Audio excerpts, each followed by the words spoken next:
Gold, incense, and monkeys arrived by the boatload for Egypt's pharaohs. The source of these treasures was a place called the Land of Punt, a realm so revered it was known as the God's Land. Its exact location vanished from history over 3,000 years ago, creating one of archaeology's greatest cold cases. By the end of this, you will understand how a lost civilization can hide in plain sight, defying our best maps and logic. We have ancient artwork showing its people, records of fantastic voyages, and even mummified animals that could be the key, yet the land itself remains a ghost. Was it a lush kingdom in Africa, a wealthy port in Arabia, or something else entirely? What does it say about us that the most sought-after place in the ancient world is still missing? To understand the mystery, we first need to see Punt through Egyptian eyes. This was not a neighboring city or a conquered province. It was a distant, almost legendary partner, a land reached only by arduous expeditions across formidable terrain. The Egyptians called it Ta Netjer, the God's Land. That name carries immense weight. It suggests a place of divine origin, perhaps where the gods themselves once walked, or a realm so ancient and pure it felt sacred. For a civilization that built its identity around the divine right of the pharaoh, calling another land the God's Land is not just a poetic flourish, it is a profound statement of reverence. So what made this far-off place so special? The answer lies in the treasures it provided. From Punt came the very essence of luxury and ritual, frankincense and myrrh, resins that burned in temples, filling the air with sacred smoke and connecting the earthly realm to the gods. Gold, the flesh of the deities, for crowns and tombs, ebony wood dark as night for exquisite furniture, ivory for intricate carvings, and living wonders like leopards, giraffes, and baboons, creatures that seemed to step out of a myth. Punt was the ultimate source, the wellspring of everything rare and divine. This is why its disappearance is so haunting. We are not looking for a forgotten marketplace.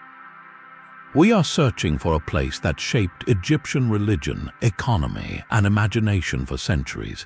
A land that was both real enough to trade with and mythical enough to worship. Finding it would mean finding a piece of the Egyptian soul. The story of Punt begins not with myth but with stone. One of our earliest and most tangible clues is a fragment of history known as the Palermo Stone. This ancient slab, a royal chronicle, records events from the reigns of Egypt's earliest pharaohs. Etched into its surface for the year corresponding to the reign of Pharaoh Sahure around 2500 BCE is a simple, monumental entry. It notes an expedition to the land of Punt. This is not a tale from a later poem. It is a bureaucratic record, a line item in the ledger of a kingdom. That makes it incredibly powerful. It tells us that by the time the Great Pyramids at Giza were still relatively new, Egyptian ships were already making the dangerous journey to this distant land. What did Pharaoh Sahure's men seek? The stone tells us they returned with 80,000 measures of myrrh, along with electrum, a natural alloy of gold and silver and precious woods. This was not a casual shopping trip. It was a state-sponsored operation on an industrial scale. These early missions set the template for centuries to come. They established Punt as a fixed star in Egypt's economic universe, a reliable source for the materials that fueled both its luxury and its rituals. But this relationship was complex. While many depictions show peaceful exchange, with Egyptians presenting beads and weapons to the Puntite chiefs, other hints suggest a darker side. Some fragmented texts speak of mighty deeds performed to obtain the goods of Punt, a phrase that could veil conflict or coercion. The Egyptians possessed a formidable military, and the allure of Punt's wealth may have sometimes outweighed diplomatic niceties. This duality is crucial. Punt was both a respected partner and a coveted prize, a god's land that might still need to be reminded of Egypt's power. So from its very first mentions, Punt exists in two realms.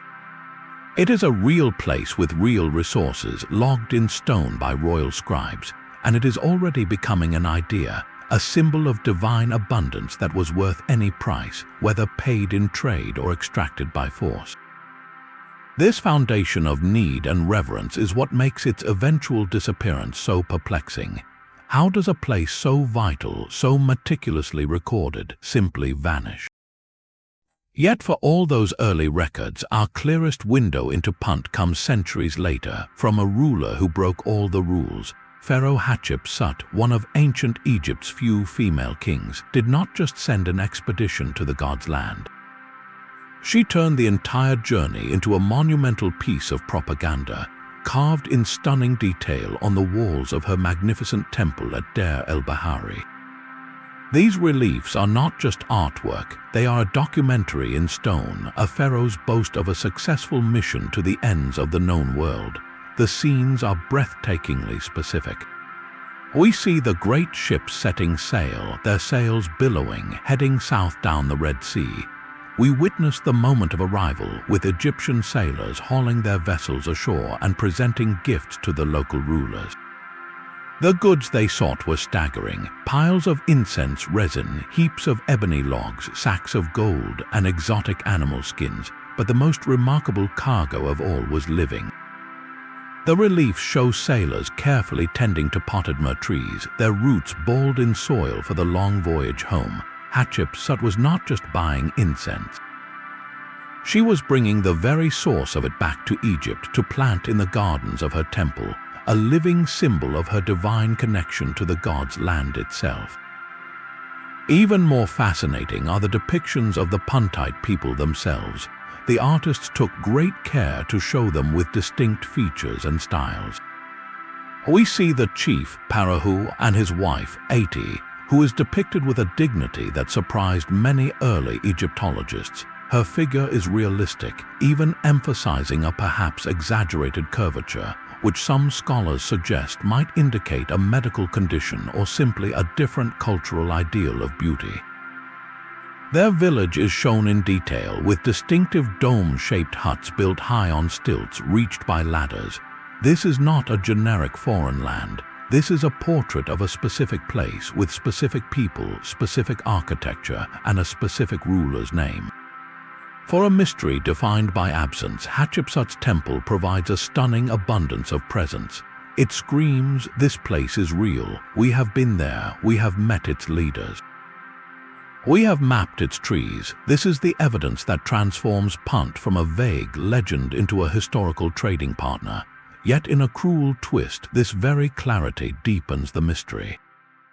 Because if we have such a perfect picture of Punt, why can we not find it on a map? The reliefs show a land of lush vegetation and strange animals, but they give no compass points, no sailing times. They show us everything except the one thing we need most, the location. So we are left with a paradox. The best evidence we have for Punt also highlights the very thing that is missing. It is like having a beautifully detailed photograph of a friend, but no address to find them. These portraits on the temple wall are more than just decoration. They are a captured moment of cultural encounter. The artists of Hatshepsut took great care to differentiate the Puntites from their Egyptian visitors, and the details are telling. The men, like Chief Parahu, are often shown with dark, reddish-brown skin, wearing simple loincloths and sporting distinctive hairstyles, sometimes with braids or a slight beard. Their bodies are lean and muscular, suggesting a life very different from the courtly Egyptians. But it is the depiction of Parahu's wife, Ati, that has sparked the most intense discussion for over a century. She is portrayed with a pronounced curvature of the spine and other unique physical characteristics. Early Western archaeologists, viewing these features through a biased lens, often described her in unflattering and inaccurate terms. Modern analysis suggests she may have had a medical condition like severe spinal osteoporosis or steatopygia, a natural accumulation of body fat in certain areas common in some populations. This single, careful portrait is a seismic clue. It suggests the Egyptian artists were drawing what they actually saw, not a stereotype. and for location hunters, Ati's depiction pointed strongly toward a specific part of the world. Her features were seen by many scholars as aligning most closely with populations from the southern Red Sea region, perhaps the Horn of Africa. This wasn't just a generic foreigner, this was a record of a specific human being. Their society, as shown, appears prosperous but not palatial. Their homes are those distinctive stilt huts, likely designed to protect from floods or animals, indicating an environment with lush, possibly marshy terrain or frequent rains. They possess great wealth in natural resources, but their material culture seems simpler than Egypt's grandeur. So what was their relationship with the powerful empire across the water? The reliefs show a fascinating dynamic. The Egyptian commander presents gifts, beads, weapons, and jewelry laid out before the Puntite chiefs. Parahu and Ati stand with their children receiving these offerings. The scene feels formal, diplomatic, a negotiation between equals rather than a subjugation. The Egyptians needed what Punt had, and the Puntites, it seems, had the upper hand in this exchange. They controlled the source, they were the keepers of the god's land, and even a mighty pharaoh like Hatshepsut had to approach them as partners, not as subjects. This paints Punt not as a primitive outpost, but as a sophisticated mercantile culture that knew its own worth, a civilization confident enough to trade with a superpower on its own terms.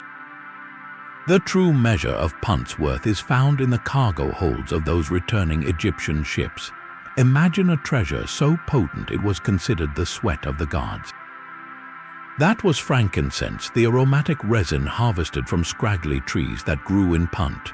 Myrrh, its darker, more bitter cousin, was equally prized. These were not mere perfumes. In the temples, priests burned them in vast quantities, believing the thick, sweet smoke carried prayers directly to the divine. The scent was the smell of heaven itself, but their use was profoundly practical too. Myrrh was a key ingredient in the mummification process, a powerful antiseptic that helped preserve the pharaohs for eternity. It was also used in medicines and cosmetics. This made Punt the sole source for the spiritual and physical well-being of the entire Egyptian state. Then there was gold. For the Egyptians, gold was more than wealth. It was the flesh of the sun god Ra, imperishable and divine. It sheathed the tombs of kings and the statues of deities. Punt provided this sacred metal in abundance, feeding Egypt's endless need for divine symbolism and royal display. But the shopping list did not end there. Ebony wood, jet black and incredibly hard, arrived in perfect logs to be carved into the finest furniture for palaces. Ivory from elephant tusks was transformed into exquisite jewelry, cosmetic boxes, and inlays. Leopard skins with their distinctive spots were worn by priests during rituals, symbolizing their protective power, and then came the living wonders. Baboons associated with the god Thoth and green monkeys were brought back alive, likely as exotic court curiosities or sacred temple animals. Together, this inventory paints a stunning picture. Punt was not just a trading partner, it was the ancient world's ultimate luxury supplier, a one-stop shop for everything that made Egypt smell holy, look glorious, and feel eternal. Without Punt, the pharaohs could not properly communicate with their gods, preserve their dead, or display their God-given power. The entire Egyptian project, in a very real sense, depended on the continued goodwill of this distant, enigmatic land. But why call it the God's Land? That title is the key to everything. To the Egyptians, Punt was not just another foreign territory on a map. It occupied a sacred space in their cosmology, a place where the boundary between the earthly and the divine grew thin. One powerful theory suggests Punt was considered the primordial homeland, the place where the gods themselves first came into being. Think of it as the Egyptian version of a Garden of Eden, a lost paradise where creation began. This would explain the overwhelming reverence. Every piece of incense, every ounce of gold from Punt was not just imported goods. It was a physical piece of that sacred origin story. Another thread connects directly to the goddess Hathor, the powerful deity of love, beauty, music, and foreign lands. She was often called the Lady of Punt. Some myths even described her as originating from there, arriving in Egypt in a fury that had to be soothed. So Punt was her domain, a place of raw, primordial power that had to be approached with respect and ritual. But perhaps the simplest explanation is the most profound. Punt, by all accounts, was unimaginably old. Its landscapes were pristine, its resources untouched, its people living in a way that seemed unchanged since the dawn of time. For the Egyptians, who measured their civilization in millennia, encountering a land that felt truly ancient, truly primal, would have been a shock. That untouched quality, that feeling of a world before pharaohs and pyramids, made it divine. It was a living relic of the world as the gods made it. This spiritual dimension transformed every expedition. Sailing to Punt was not just a trade mission, it was a pilgrimage. Bringing back its treasures was an act of religious devotion, a way to infuse Egypt itself with that primordial holiness. The pharaoh who succeeded in this journey was not just enriching the treasury, he was proving his divine mandate, his ability to commune with the very sources of creation. This is why its location was more than a geographical secret, it was a theological one. Losing Punt was not just an economic blow, it was a spiritual severance, cutting Egypt off from a wellspring of the sacred. Then, around 1100 BCE, the trail goes cold. After the reign of Ramesses III in the 20th dynasty, the grand expeditions to the land of Punt simply stopped being mentioned. The flow of incense, gold, and ebony that had sustained Egyptian grandeur for over a millennium appears to cease. It is not a single dramatic event recorded in stone, but a quiet, persistent silence that settles over the historical record. The god's land, once a constant star in Egypt's cosmos, fades into the twilight of myth. So what happened? Did the land itself vanish, or did Egypt simply lose the way? Several forces likely conspired to sever this ancient bond. First, look at the world around them. This period coincides with a global climatic shift often called the Bronze Age collapse, a time of droughts, famine, and mass migrations. Trade routes that had been stable for centuries became dangerous or impassable. If Punt's prosperity depended on specific environmental conditions, perhaps its own lush landscapes changed, drying up the very resources that made it famous. Or the pathways to reach it, whether overland or by sea, could have become too perilous to navigate. Another compelling possibility is the rise of middlemen. As civilizations grew between Egypt and Punt, powerful intermediary kingdoms could have inserted themselves into the trade. Imagine a savvy merchant culture on the coast of the Arabian Peninsula or the Horn of Africa realizing they could control the flow of goods. They could buy from Punt and sell to Egypt at a massive markup, cutting the pharaohs out of direct contact. Over generations, the specific knowledge of Punt's location, the sailing routes and landmarks, would have become a guarded secret and then forgotten lore. Egypt itself was also unraveling. After Ramesses III, the new kingdom entered a long decline, fracturing into smaller, weaker states.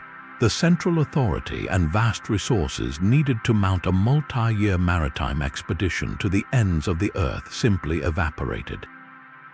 The pharaohs were too busy holding onto their own crumbling power to fund voyages for divine incense. The state's priorities shrank from the cosmic to the local. Finally, we must consider Punt's own fate. Was it absorbed by a growing neighbor? Did environmental change or conflict force its people to abandon their stilt houses and incense groves, dispersing into other populations?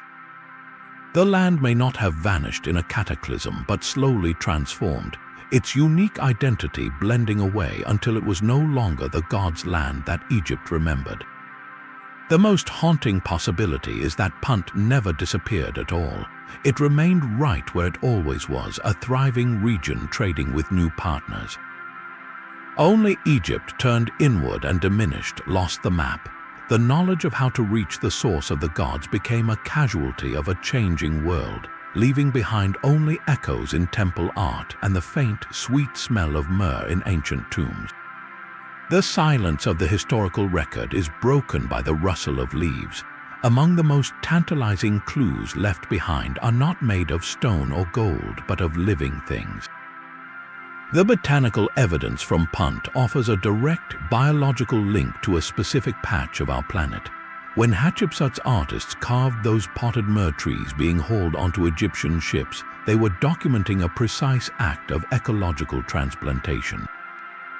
They were not just bringing back resin, they were kidnapping the source. So what can these trees tell us? The myrrh tree, Commiphora myrrh, is a scraggly, thorny plant that thrives in arid, rocky soils. It is not a tree that grows just anywhere. Its natural range is tightly constrained to a very specific band of the world, a dry, scrubland corridor that includes parts of Somalia, eastern Ethiopia, and possibly southern Yemen and Oman across the Red Sea. This is a massive clue. It means the land of Punt must have been within this ecological zone. You cannot pot and transport full-grown trees on a months-long sea voyage from a rainforest or a temperate coast. The climate shock alone would kill them. The expedition had to be within the tree's native habitat, but myrrh is not the only plant. The Egyptians spoke of another precious substance called antiyu, which many scholars believe refers to frankincense. The frankincense tree, Boswellia sacra, is even more finicky. It grows in a desperately narrow range, primarily in the dry, mountainous regions of southern Oman, Yemen, and the very tip of the Horn of Africa. When you overlay the maps for both myrrh and frankincense, the overlapping territory where both trees grow wild shrinks dramatically. It points like an arrow to the borderlands between northeast Africa and the southern Arabian Peninsula. Then consider the woods. Ebony, a deep black hardwood, comes from several species of Diospyros trees. While some grow in West Africa, others are found in the drier regions of the Horn. The specific type of ebony the Egyptians prized could further narrow the search. The combined botanical portrait is of a land of harsh, dry beauty, with rocky outcrops, seasonal rains, and a landscape capable of supporting these incredibly valuable, drought-resistant trees. This is not a lush, river-fed paradise like the Nile Valley. It is a rugged, demanding environment where these aromatic resins are the land's most brilliant adaptation, its natural wealth. So the plants themselves argue for a location in the southern Red Sea region. Yet this clue, while powerful, is not a perfect fingerprint. Ancient trade could have moved saplings or established groves.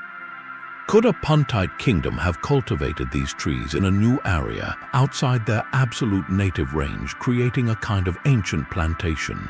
It is possible, but unlikely on a massive scale. The reliefs show the trees being taken from the wild, not from orderly farms. The botanical evidence whispers a consistent story, placing the heart of Punt somewhere in that liminal space where Africa meets Arabia, a world defined by the sacred scent of resin on the wind. The trees gave us a landscape, but the animals offer a living map. Alongside the precious resins and gold, the Egyptian records speak of another category of cargo, creatures both exotic and sacred. They brought back leopards, their spotted pelts destined for priestly robes. They acquired giraffes whose towering necks would have seemed like visitors from a myth. But the most telling of all were the primates, specifically the baboons. These were not just exotic pets. In Egyptian religion, the baboon was an animal sacred to Thoth, the god of wisdom and writing. It was associated with the rising sun, believed to greet the dawn with chattering cries. So the baboons from Punt carried a double significance. They were both valuable trade goods and divine symbols. But not just any baboon would do. The species most revered and frequently depicted in Egyptian art is the Hamadryas baboon, a primate with a striking silver-gray mane and a very specific homeland. This animal does not roam the entire African continent. Its native range is tightly confined to a narrow strip along the coasts of the Red Sea, in the regions that today are Eritrea, Ethiopia, Djibouti, Somalia, and parts of Saudi Arabia and Yemen across the water. Here is a living clue with a known address. If the baboons brought back from Punt were Hamadrya's baboons, and the artwork strongly suggests they were, then Punt must have been within this primate's territory. Suddenly, the possible locations for the god's land shrink considerably. It must be a place where frankincense trees grow wild and Hamadrya's baboons troop across the rocky cliffs. This overlap between the botanical and zoological evidence is compelling, pointing once again to that liminal zone where Africa meets Arabia. But science has taken this clue even further, moving from general territory to a potential pinpoint. Archaeologists have discovered mummified baboons in ancient Egyptian tombs, animals that were revered in life and preserved in death. Using a technique called isotopic analysis, scientists can examine the chemical signatures locked in the baboon's bones and teeth. The idea is simple and brilliant. The food and water an animal consumes in its youth leaves a unique chemical fingerprint, reflecting the local geology of its homeland. By analyzing these isotopes in mummified baboons from Egypt and comparing them to the isotopic profiles of baboons from different regions around the Red Sea, researchers can ask a direct question. Where did you grow up? One groundbreaking study did exactly this. Scientists tested baboon mummies from the New Kingdom period, the era of Hatshepsut's great expedition. The results were tantalizing. The isotopic signatures of some of these sacred animals did not match the Egyptian environment. Instead, they aligned most closely with isotopes found in an area of modern-day Eritrea and Ethiopia, specifically a region that ancient texts might have referred to as the ancient port of Elusive. This is not a vague hint, it is a scientific data point, a whisper from the bones of a mummified animal that says, "I came from there." It suggests that at least during the height of Egyptian punt trade, the baboons, and by extension the other treasures, were coming from the African side of the Red Sea. This evidence is powerful, but it is not yet a final verdict. The sample size is small, and trade networks could have been complex, yet it transforms the mystery. We are no longer just interpreting ancient artwork. We are conducting a forensic investigation, with the sacred baboons of Punt acting as silent, furry witnesses to a lost world. The stilt houses from the temple wall are not just artistic choices, they are architectural blueprints for a specific environment. Look closely at Hatshepsut's reliefs. The homes of the Puntites are distinctive dome-shaped structures, but they are not built on solid ground. They are perched high on wooden poles with ladders leading up to the entrance. This is a design born of necessity, a solution to a recurring problem. What problem? Water.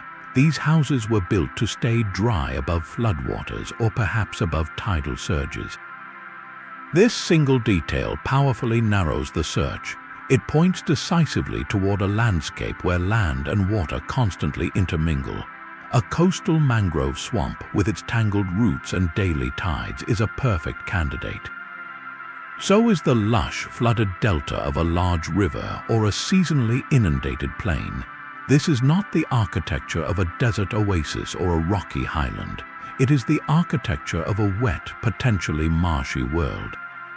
The presence of myrrh trees nearby adds another layer. These trees need well-drained soil. They cannot have their roots constantly waterlogged. So the environment must be a mosaic, a patchwork where drier, rocky outcrops suitable for incense trees exist right alongside these watery zones where the villages are built. This paints a picture of a complex and abundant ecosystem. Then there is the rhinoceros, on a later artifact, a stone vessel from the reign of Pharaoh Amenhotep III. We find another carved scene labeled as goods from Punt. Among the treasures is a clear depiction of a rhinoceros. This is a massive clue, literally. Rhinos are not vague creatures, they are specific to certain continents and habitats. The animal shown appears to be a black rhinoceros, a species native only to Africa. Its presence on a list of Puntite exports strongly, perhaps definitively, anchors Punt to the African continent. When you combine this with the Hamadrya's baboon evidence, the case for an African Punt grows overwhelming. So we have a convergence of clues pointing to a very specific type of place within Northeast Africa. We need a coastal region with mangrove swamps or river deltas for the stilt houses. We need adjacent dry lands where frankincense and myrrh trees can grow. And we need a territory that is also home to Hamadrya's baboons and black rhinoceroses. This is a precise ecological recipe. One region that fits this description remarkably well is the area around the Horn of Africa, particularly the coasts of modern-day Eritrea, Ethiopia, and Somalia. Here, the landscape varies from the arid scrub of the interior to the mangrove-fringed shores and river deltas along the Red Sea and the Gulf of Aden. It is a land of dramatic contrasts where the harsh demands of the desert meet the fertile chaos of the coast, a perfect setting for the legendary wealth of the God's land. Yet the most telling clues may lie in the journey itself, in the sheer mechanics of reaching the God's land. We have the shopping lists and the portraits, but how did the Egyptians actually get there? Piecing together the logistics of the voyage acts like a sieve, filtering out impossible locations and leaving only the plausible ones. The operation was monumental. It began not on the Nile, but far to the east. Egyptian texts and archaeological discoveries point to a specific launching point, a Red Sea port now known as Mersa Gawasis. Excavations there have revealed a stunning sight: shipped timbers, cargo boxes, and even massive stone anchors, all left behind after expeditions. This was not a permanent city, but a seasonal camp, a logistical base carved into the desert coast. Here, the Egyptians performed an incredible feat. They would build their ships or assemble prefabricated parts brought overland from the Nile Valley on the shores of the Red Sea. Imagine the coordination, hauling cedar planks from Lebanon across the desert to construct vessels capable of surviving the open sea. Once launched, the fleet would sail south. But which way? The prevailing winds and currents of the Red Sea offer a strong hint. For much of the year, the winds blow from the north, pushing ships southward along the African coast. A return trip heading north against the wind would have been arduous, requiring skilled tacking or waiting for seasonal shifts. This simple fact of maritime geography suggests a voyage measured in months, not weeks. Based on the sailing technology of the time, a one-way trip from Mersa Gawasis to the southern end of the Red Sea could easily have taken 2 months or more. This was not a casual coastal hop, it was a deep water commitment. But was it all by sea? Some scholars argue for a mixed route. The fleet might sail to a designated point, perhaps on the African coast or across to the Arabian side, where crews would disembark and proceed overland by caravan to reach the Puntite interior. This would explain the need for trade goods like beads and weapons, perfect for portable exchange with nomadic groups. However, Hatshepsut's reliefs show her ships being heavily loaded directly from the Puntite shore, with cargo including whole trees. This strongly implies a direct maritime connection to the source, a place accessible by ship. A location requiring a long, treacherous overland trek after a sea journey seems less likely for transporting such bulky, living goods. So the logistics paint a clear picture. Punt had to be reachable by a multi-month sea voyage down the Red Sea. It had to have a coastline suitable for landing large ships and loading heavy cargo.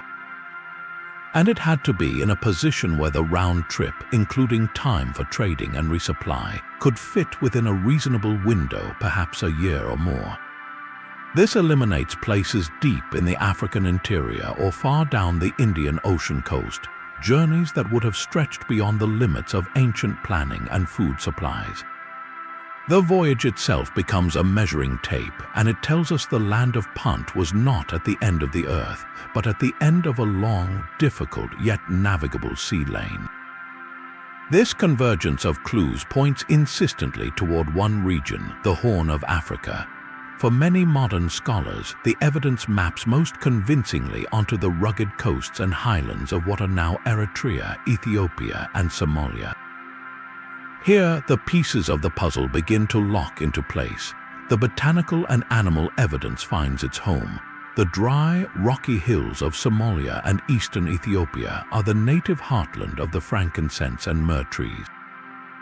The Hamadrya's baboon troops along the cliffs of Eritrea.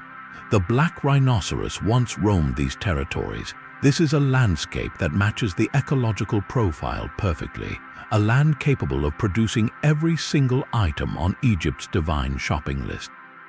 But the connections run deeper than just resources. Linguistic echoes whisper across the millennia. Some researchers point to similarities between ancient Egyptian words for certain Puntite goods and words in the Cushitic languages spoken in the Horn for thousands of years. These faint linguistic threads suggest a deep, ancient trading relationship, a shared vocabulary born of constant contact. Even the gods hint at a link. The Egyptian goddess Hathor, the Lady of Punt, was also associated with the distant, exotic land of Ta Netjer, a term sometimes used for Nubia and regions further south. Her mythology of arriving from a far-off, powerful place fits the narrative of a deity whose origins lay in the southern Red Sea lands. Later historical texts add another layer. Greek and Roman geographers, writing centuries after the Punt expeditions had ceased, spoke of a land of the incense in the same general region.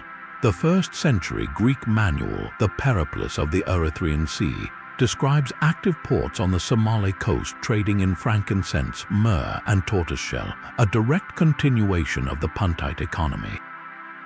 It is as if the memory of the god's land had faded into a more practical, but still recognizable trade designation. Within the Horn, one specific area stands out as a prime candidate, the Eritrean and Ethiopian coastline around the Gulf of Zula. This is not a random guess. This region offers a compelling combination of all the required features. It has a protected bay, perfect for ancient ships to anchor and load cargo. Inland, the landscape rises to the dry highlands where incense trees flourish. Critically, it lies directly along the baboons' range. Perhaps most intriguingly, this area was later home to the important ancient port of Adulis, a major trading hub for the Aksumite kingdom. Could Adulis have been built upon the faded memory of an even older Puntite trading center? The geography fits the logistical story of the Egyptian voyages, a long sail south to an accessible coast where the treasures of the interior could be gathered. If you were an Egyptian captain sailing for months down the Red Sea, the Gulf of Zula would present a logical, welcoming destination, a place where the riches of the African interior met the sea. So the Horn of Africa theory is powerful and persuasive. It weaves together the threads of biology, archaeology, and logistics into a coherent tapestry. It gives us a tangible setting for those stilt houses and those encounters with chiefs. Yet, even with this compelling case, the mystery is not fully solved. For across the Red Sea, another landscape beckons with its own set of ancient clues that refuse to be ignored. But the Red Sea is a two-sided mirror. While the evidence for an African punt is strong, it faces a formidable rival across the water. The southern coast of the Arabian Peninsula, the lands of modern-day Yemen and Oman, presents a case that is equally compelling and steeped in its own ancient grandeur. This was not some barren desert wasteland to the ancients. The Romans called it Arabia Felix, fertile Arabia, a land blessed with monsoon rains and sophisticated irrigation, making it fabulously wealthy. More importantly, for centuries after the age of the pharaohs, this region was the undisputed, legendary epicenter of the global frankincense and myrrh trade. The incense road, a network of caravan trails, funneled these sacred resins from the remote valleys of southern Arabia to the markets of the Mediterranean world. So if you were looking for the world's most famous source of incense 1,000 years after Hatshepsut, you would go straight to Arabia. Could the memory of this later dominance have been the echo of a much older truth? Proponents of the Arabian theory point out that the Egyptian phrase for the journey to Punt was often to travel south or to go upstream. A voyage down the Red Sea, if you turned east at the right point, could logically land you on Arabia's southern coast just as easily as on the African shore. The sailing times and challenges would be comparable, and when you look at the culture of ancient South Arabia, fascinating parallels emerge. Their pantheon of gods included a prominent lunar deity, a god of the moon. Intriguingly, some scholars suggest a possible link between this Arabian moon god and the Egyptian god Thoth, also a lunar deity and the very god associated with the sacred baboons of Punt. Could this shared celestial connection hint at an ancient cultural exchange that went far beyond trade goods?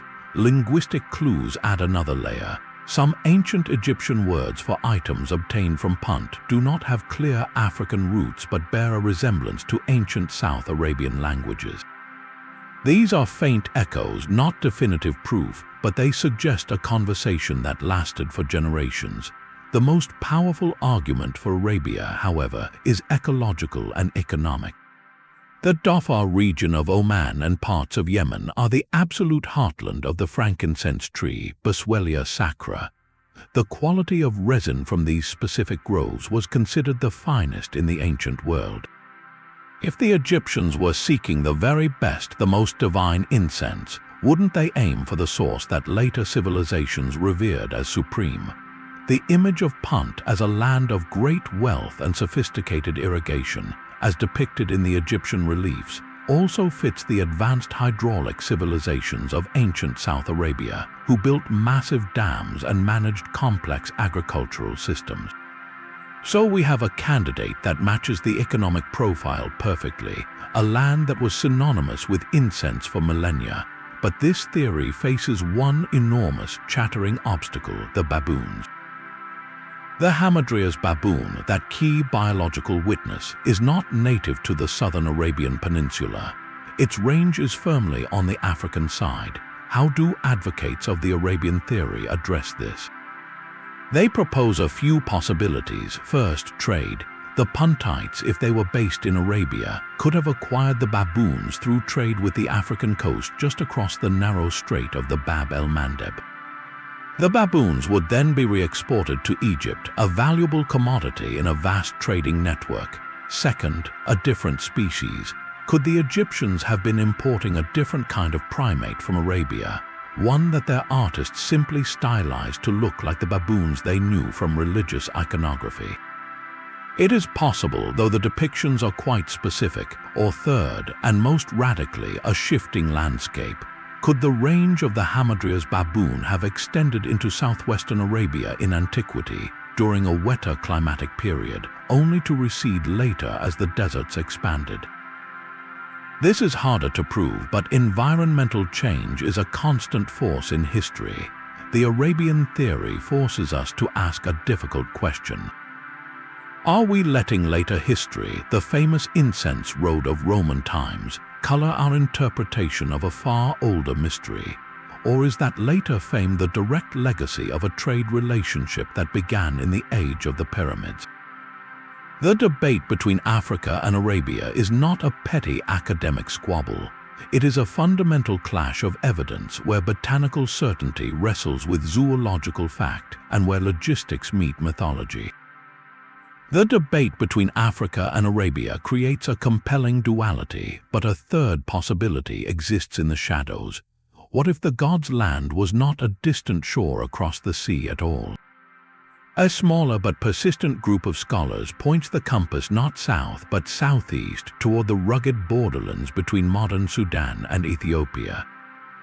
This theory places Punt in the Sudanese Red Sea Hills or the adjacent Ethiopian lowlands, a region far closer to Egypt than the Horn.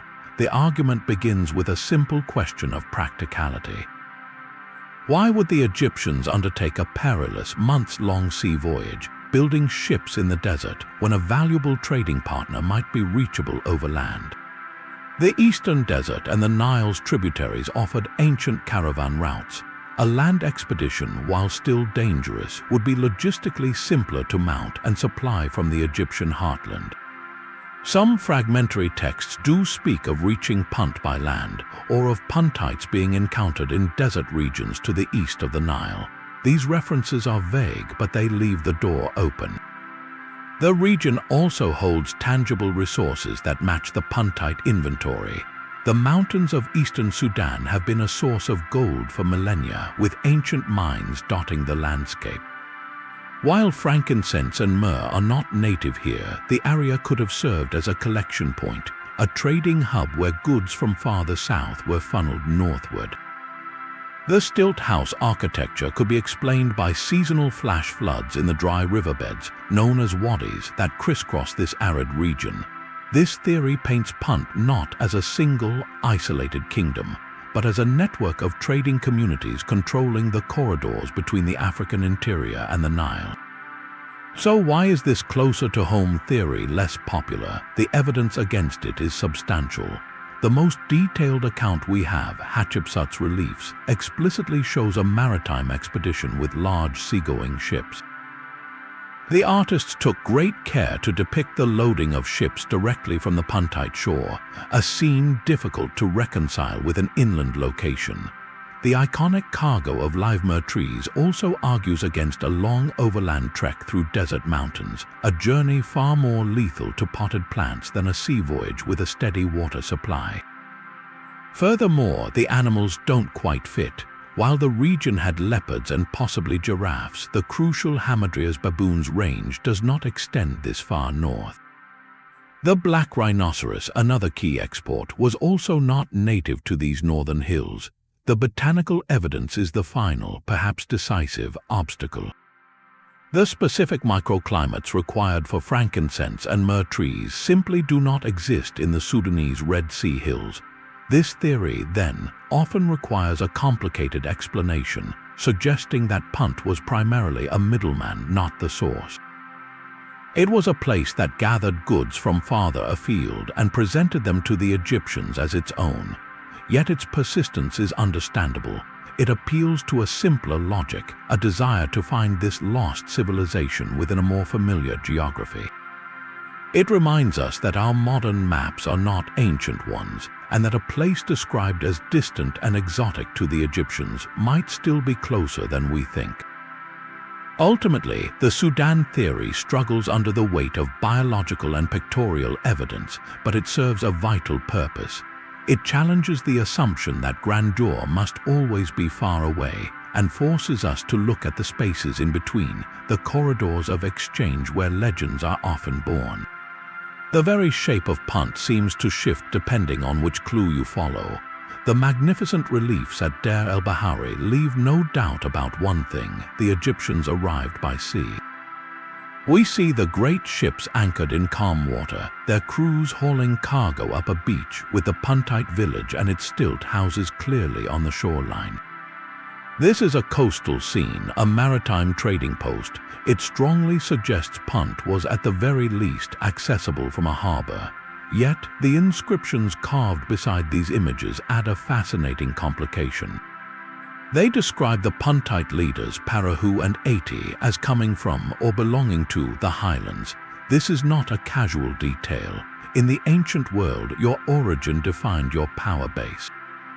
A chief from the highlands implies authority rooted in an interior kingdom, a land of mountains and plateaus far from the coast. So which is it? Was Punt a bustling port city or a powerful inland realm? This is not just a minor puzzle, it is a fundamental divide that changes how we search. If Punt was primarily a coastal emporium, then we are looking for a specific bay with archaeological remains of a harbor settlement. If it was an inland kingdom, then the coastal site in the reliefs was merely a gateway, a trading outlet where the highland rulers sent their agents to meet the Egyptian fleet. The truth likely lies in a sophisticated combination of both. Think of it as an ancient supply chain. The real wealth, the incense trees, the gold mines, and the elephant herds were almost certainly located inland, in those drier highlands where the resources grew. A coastal community, perhaps subordinate to the highland chiefs, would have served as the collection point and the trading interface. The Egyptians sailed to this port because it was efficient. They could load their ships directly without organizing a risky caravan into the interior. The Puntite highland rulers maintained control by sending their own representatives, like Parahu. down to the coast to oversee the exchange, ensuring they received the valuable Egyptian goods in return. This model resolves the contradiction. The coast was the storefront, the highlands were the warehouse and the headquarters. This system would explain why pinpointing a single location is so maddeningly difficult. We are not looking for one city, but for a network, a corridor of power and commerce that stretched from the mountainous interior to the mangrove-fringed shore. This corridor could have been dozens of miles wide, following river valleys that served as natural highways. On the African side, imagine the goods of the Ethiopian highlands flowing down to ports on the Red Sea. On the Arabian side, picture incense harvested in the dry valleys of Yemen's interior being carried by caravan to harbors on the Indian Ocean. In both scenarios, the punt encountered by the Egyptians was the final link in this chain, the point of contact. This means the God's land might not be a dot on a map, but a region, a cultural and economic zone defined by its control of these precious resources. The debate between coast and interior ultimately dissolves into a more complex truth. Punt was likely a polity with a dual nature, its power anchored in the highlands but its face presented to the world at the water's edge. Finding it requires us to look for both the port and the path leading inland, a trail that may have faded long ago. Centuries after the last Egyptian ship sailed, a new power rose in the very hills that may have once supplied the God's land. The kingdom of Aksum, flourishing from around the 1st to the 7th centuries CE in the highlands of modern Ethiopia and Eritrea, presents a hauntingly familiar portrait. It was a civilization of immense wealth and reach, its influence stretching across the Red Sea to southern Arabia, and at the heart of its economy was a legendary export, frankincense and myrrh. This is more than coincidence, it is a compelling echo. The geographic overlap is striking. Aksum's core territory and its crucial Red Sea port of Elusive sit squarely within the region pinpointed by the baboon bones and the incense trees as the most likely location for Punt. If Punt was a network of highland resource zones and coastal trading posts, then Aksum appears to be its magnificent successor state, a centralized empire that formalized and expanded the ancient trade routes. The goods flowing through Elusive, recorded in Roman and Greek texts, were the same divine commodities that once filled pharaonic treasuries: incense, gold, ivory, and exotic animals. It is as if the economic heartbeat of the region never truly stopped, only found a new, stronger rhythm under a new name. Could Aksum have been the direct heir to Punt's legacy? The Aksumites themselves seem to believe they were rooted in deep, primordial origins. Their legendary foundation myth traces their ruler's lineage back to Menelik I, the son of the biblical King Solomon and the Queen of Sheba. This story, while not historical fact, is profoundly revealing. It is a claim of divine and ancient royalty, a declaration that their kingdom was not a recent invention but the flowering of a destiny stretching back to a golden age. For a civilization to claim descent from Sheba, another semi-legendary wealthy kingdom from the general region, is to consciously plant your flag in a mythic past. It is not a huge leap to wonder if the memory of an even older golden age, the age of Punt, lingered in the landscape, absorbed into Aksum's own founding narrative. The stilt houses by the shore may have been replaced by stone obelisks and grand palaces, but the land's identity as a source of sacred wealth remained unchanged. This connection offers a powerful, speculative answer to the question of what happened next. Punt did not vanish in a cataclysm. Its people were not wiped out. Instead, the political and economic systems of the region evolved. Smaller, chiefdom-based networks like the one ruled by Parahu and Ati eventually consolidated into a unified, literate, and expansionist state. The knowledge of where to find the incense trees and how to harvest them, the trade contacts across the Red Sea, the very understanding that this land's power came from its connection to distant empires, all of this hard-won wisdom became the foundation of Aksum. The God's land did not disappear, it transformed. It became a kingdom that minted its own coins, erected towering stelae, and corresponded with Roman emperors. In Axum, we might be seeing Punt grown up, having traded the title of mythic source for that of a recognized world power. This speculative thread provides a satisfying continuity, a bridge across the silent centuries. It suggests that while Egypt forgot the way, the land itself remembered its purpose, waiting for a new era to channel its ancient bounty once more. The search for Punt has not been abandoned to history books. Modern archaeologists have taken up the pharaoh's quest, armed not with ships of cedar but with satellite imagery and soil samples. Their mission is to turn the compelling theories into physical proof, to find a potsherd, a foundation stone, or a harbor wall that whispers the name of the god's land. One of the most promising areas of investigation lies on the Eritrean coast around the ancient port of Elusive. Remember, isotopic analysis of those sacred baboon mummies pointed toward this very region. Archaeologists have been meticulously surveying and excavating here, searching for evidence of a settlement older than the Axumite port, one that could have served as the coastal gateway for Punt. They are looking for the architectural ghost of those stilt houses, for pottery styles that match Egyptian depictions, or for layers of trade goods that predate the known Axumite era. Every trench dug in the red earth is a question aimed at the past. Did the ships of Hatshepsut dock here? Across the Red Sea, in Yemen, other teams face a different set of challenges. They survey the fabled incense-growing regions, searching for ancient ports along the Indian Ocean coast that could have connected the interior frankincense groves to maritime trade networks.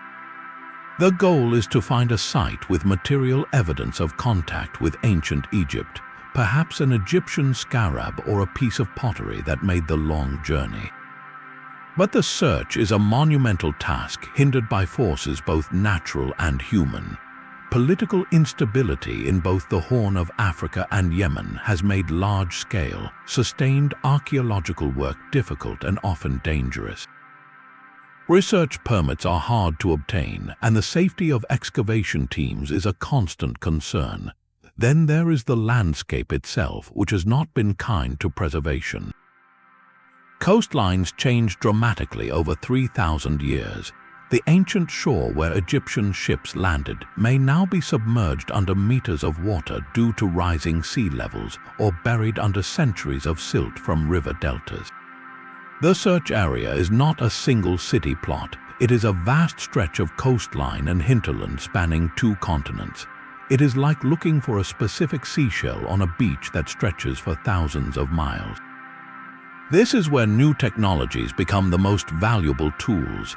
Satellite imagery and aerial photography allow archaeologists to scan huge areas for subtle, human-made patterns invisible from the ground, the faint outlines of buried structures, ancient trackways, or the discoloration of soil that hints at past settlement. They can map the ancient hydrology, finding where rivers once flowed and where harbors might have been. Perhaps the most exciting frontier lies beneath the waves. Underwater archaeology holds the potential to discover the lost ports themselves. If rising seas or seismic shifts have submerged Punt's coastal trading posts, their remains could be sitting on the seabed, preserved in the anaerobic mud. The discovery of a single ancient shipwreck from the right period, laden with the distinctive cargo of Punt, would be a revelation. It would give us a frozen moment in time, a snapshot of the very trade that defined the god's land. The modern search is a slow, painstaking puzzle. It is not about a single dramatic find, but about building a case, one artifact, one soil layer, one satellite signature at a time. Each clue, however small, is a step toward pulling a legend out of the realm of myth and placing it firmly on the map of human history. The allure of a lost civilization is a siren call for storytellers. When history leaves a blank space on the map, imagination rushes in to fill it, and the land of Punt has proven to be a perfect canvas. This ancient mystery has quietly infiltrated our modern myths, from the pages of comic books to the glow of computer screens. Perhaps its most famous fictional incarnation is in the Marvel universe, where it appears as a powerful, secretive African nation. In the world of Black Panther, Punt is a technologically advanced kingdom, a sovereign land of wonder and tradition that stands alongside the more famous Wakanda. This creative choice is deeply resonant. The writers reached back into the very real, very ancient lore of Africa to build a future, taking a name whispered in pharaonic records and granting it vibrancy and power. It transforms Punt from a forgotten trading post into a symbol of enduring African majesty and hidden potential, a concept that taps directly into the original Egyptian view of the land as a place of divine and ancient wealth. This fictional repurposing extends far beyond comics. The strategic video game series Civilization allows players to guide a historical nation from the Stone Age to the Space Age, and Punt has appeared as a playable mercantile civilization. Its special abilities often focus on gold and luxury resources, a direct nod to its historical role as the source of incense and wealth. Here, Punt is not a mystery to be solved, but a legacy to be revived, letting players rewrite its destiny on a digital globe. It pops up in fantasy novels and adventure films, sometimes as a literal lost world inhabited by strange creatures, other times as a cryptic destination for treasure hunters. The reason for this persistent appeal is clear. Punt offers the perfect recipe for adventure. It is historically grounded enough to feel real, yet shrouded in enough genuine uncertainty to allow for unlimited speculation. It provides a name with historical weight, saving a creator from inventing a wholly fictional Atlantis, while offering all the same narrative freedom. Why does this obscure reference fuel so many stories? Because at its heart, the mystery of Punt is a gateway. It is a doorway between the known world of the pharaohs and a realm of pure possibility. For a writer, it is a gift, a preloaded setting with built-in intrigue, a land that promises golden cities, sacred groves, and encounters with a culture untouched by time. It satisfies our deep curiosity about blank spaces and lost golden ages. Every fictional version of Punt, whether in a game or a graphic novel, is ultimately asking the same question we are: what if it was still out there? What if we could find it? These creative interpretations do more than entertain. They keep the memory of the gods' land alive in the collective imagination, ensuring that the pharaoh's most revered trading partner never truly fades into oblivion. Science now holds a torch over that ancient map, illuminating clues our eyes could never see.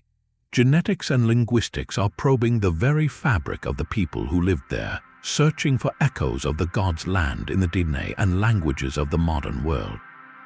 This is a search for ghosts in the blood and whispers in speech. Imagine a researcher in a lab, not with a trowel but with a vial of saliva. By collecting genetic samples from people living in the coastal regions of Eritrea, Somalia, and Yemen, scientists can look for unique markers, patterns in the DNA that have been passed down for millennia. They are asking a profound question. Do the people in these areas carry genetic signatures that are distinct from their neighbors, signatures that might represent a lingering trace of an ancient population that once controlled the incense trade? The idea is that if the Puntites were a distinct group with a stable population for centuries, their genetic legacy might still be present, like a faint watermark on the modern genetic landscape of the region.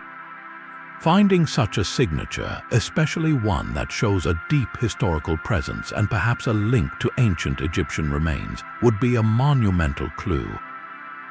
It would not say, "Here is the city," but it would say, "Here are the descendants of the people who built it." This research is delicate and complex, as millennia of migration and mixing have blurred the picture, but it offers a direct line to the past that pottery shards cannot provide. Alongside the code of our biology is the code of our communication. Linguists are performing a different kind of excavation, sifting through the roots of words. They take ancient Egyptian terms from the cargo lists, words for specific types of incense, woods, or animals, and search for their cousins in the languages that have been spoken for thousands of years in the suspected regions. On the African side, they look to the Cushitic languages like Beja, Afar, and Somali. On the Arabian side, they examine the ancient South Arabian Semitic languages. The goal is to find a match, a shared word that hints at a deep, old connection. For instance, the ancient Egyptian word for a certain high-quality myrrh might bear a striking resemblance to a word in a Cushitic language still spoken in the Ethiopian highlands. That would be more than coincidence. It would be a fossil of commerce, a linguistic artifact proving that trade was not just passing through, but was rooted in a long-standing, intimate exchange between specific cultures. It would suggest that the Egyptian traders learned the word from the Puntites themselves, adopting it into their own vocabulary along with the precious resin. These linguistic threads are fragile, but when they align with genetic and archaeological evidence, they can weave a very strong rope. Together, genetics and linguistics move us beyond the where and begin to answer the who. They seek to identify not just a location on a map, but the living, breathing people who called the God's land home and whose legacy might still walk among us today. But beneath the scientific charts and satellite images, there lies a very human drama. The quest to locate the land of Punt is not just a puzzle of the past, it is a mirror reflecting modern rivalries, national pride, and the intense passions of academia. When a discovery could rewrite the history books and bring international prestige, the stakes are incredibly high. This has led to a sometimes heated debate among scholars where the same ancient clues are interpreted through very different lenses. For an archaeologist in Eritrea, the isotopic baboon data is a clear call to focus on their coastline. For a historian in Yemen, the later dominance of the incense road suggests a deeper, older truth in their mountains. An Ethiopian scholar might point to the highland origins of the Puntite chiefs and their own ancient civilizations. Each researcher, often funded by their national institutions, naturally champions the theory that places this legendary land within their cultural and geographic heritage. This is not about bad science, it is about human perspective. When you have dedicated your life to uncovering the story of your homeland, finding that it was the fabled God's land of the pharaohs is a powerful narrative. It can shape national identity, attract tourism, and secure crucial funding for further research. The desire to claim this piece of the ancient world is profound. We have seen this dynamic before in disputes over the location of Troy or the legacy of the Phoenicians. History is not just found, it is claimed. These academic controversies can become surprisingly personal. Conferences have witnessed sharp exchanges between respected professors. A paper proposing a Sudanese punt might be met with a swift, detailed rebuttal from a team working in Somalia. The debate plays out in footnotes and journal articles where phrases like "the evidence does not support" or "a more plausible interpretation" carry the weight of academic combat. It is a clash of intellectual empires built on pottery shards, linguistic roots, and carbon dates. This human element adds a fascinating layer to the mystery. It reminds us that history is not a static set of facts waiting to be uncovered, but a living conversation constantly being reinterpreted. The search for Punt becomes a story about us, about how we use the past to understand ourselves and our place in the world. It asks whether we can ever truly separate the objective evidence from the hopes and identities of those who seek it. The very ground beneath our feet holds a memory of rain. To understand why Punt vanished from Egypt's maps, we must look beyond kings and caravans to a force far more powerful, the sky itself. The climate of the Red Sea region 3,000 years ago was a different world. Today, parts of the suspected Puntite coastlines are stark, sun-baked deserts, their shores often barren, but the geological record tells a lush, forgotten story. By drilling deep into lake beds and coral reefs, scientists can extract cores of ancient sediment layered like a climate diary. They analyze fossilized pollen grains trapped for millennia, each grain a tiny messenger from a lost ecosystem. These pollen cores from the Horn of Africa reveal something astonishing. Around the time of the great Egyptian expeditions, the landscape was significantly wetter. What are now dry scrublands were likely savannas or even woodlands, interspersed with rivers and freshwater springs. This was a land capable of supporting not just scattered incense trees, but the thriving populations and diverse wildlife that the Egyptians described. The stilt houses make sudden, profound sense in this context, built for life along verdant, seasonally flooded riverbanks or lush mangrove coasts that have long since receded. Punt's wealth was not just in its trees, but in the delicate climate that allowed those trees to flourish in abundance. Then the rains began to fail. A gradual but relentless drying trend, linked to global shifts in monsoon patterns, took hold across the region starting around 1100 BCE, coinciding almost exactly with the end of Egyptian contact. The savannas retreated, rivers shrank to dust. The once reliable groves of frankincense and myrrh would have faced immense stress, their yields diminishing as the land parched. For a civilization built on the export of these very resources, such an environmental shift would be catastrophic. Their economic engine was literally withering. But the climate's betrayal was twofold. As the land dried, the sea was also on the move. Paleoclimatology studies ancient coral reefs and submerged shorelines to track sea level changes. After the last ice age, sea levels rose globally, but the process was uneven. In the Red Sea, tectonic activity along the Rift Valley further complicates the picture. The very coastline where Egyptian sailors once hauled their ships ashore, the bustling Puntite ports and trading posts, may now lie several meters underwater, buried under centuries of silt or drowned by the rising sea. Imagine searching for a harbor that is no longer on the coast but beneath the waves. This environmental double blow redefines the mystery. Punt may not have fallen to an army or been abandoned due to war. It may have slowly suffocated under a drying sky, its people forced to migrate inland as their fertile corridors turned to dust, while the rising seas swallowed the physical evidence of their maritime glory. The gods' land did not vanish, it was erased first by drought and then by the sea, leaving only its myth to float upon the waters where its ports once thrived. This enduring search for a land erased by climate is about far more than geography.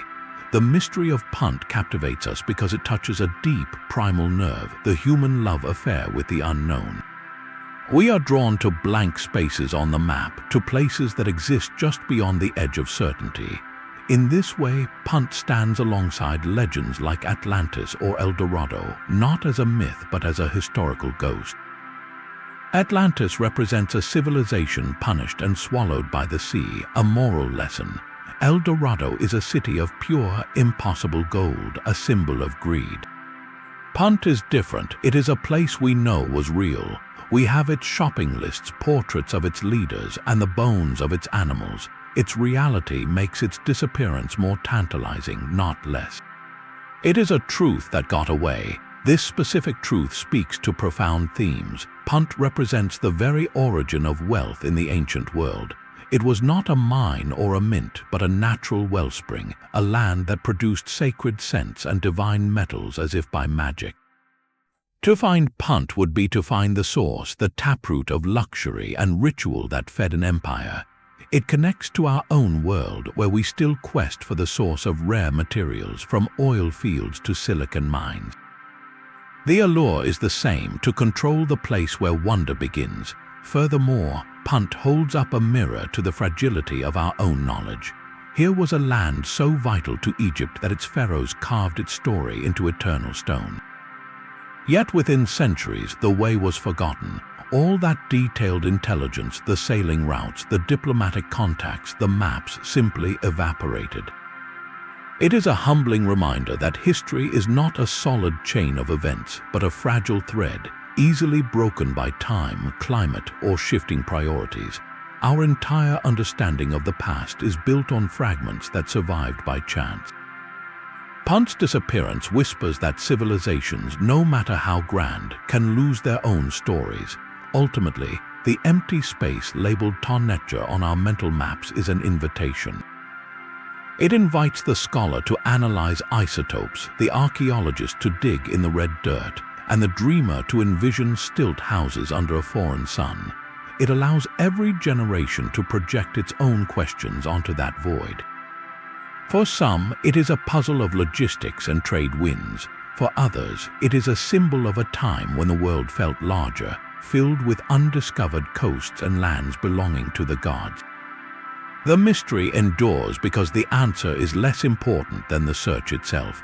It keeps alive a sense of wonder, a possibility that somewhere, a lost world of incense and gold still waits not for a conqueror, but for a curious mind to finally understand its name. The evidence does not point to one clear destination, but to two. On one side of the Red Sea, the case for the Horn of Africa is built on a powerful foundation of living clues. The Hamadrya's baboon, with its specific African range, stands as a biological witness.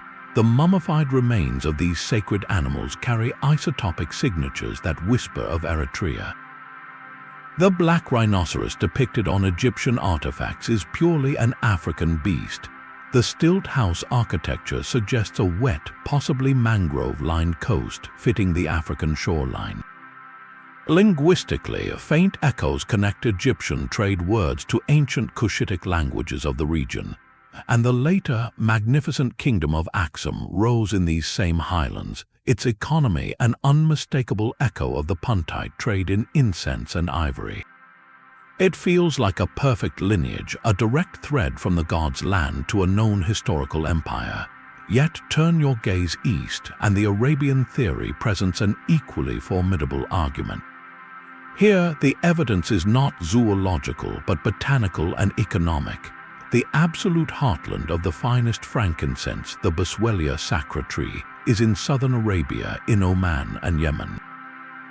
This was the source that supplied the later incense road, making it the most famous aromatic warehouse of the ancient world.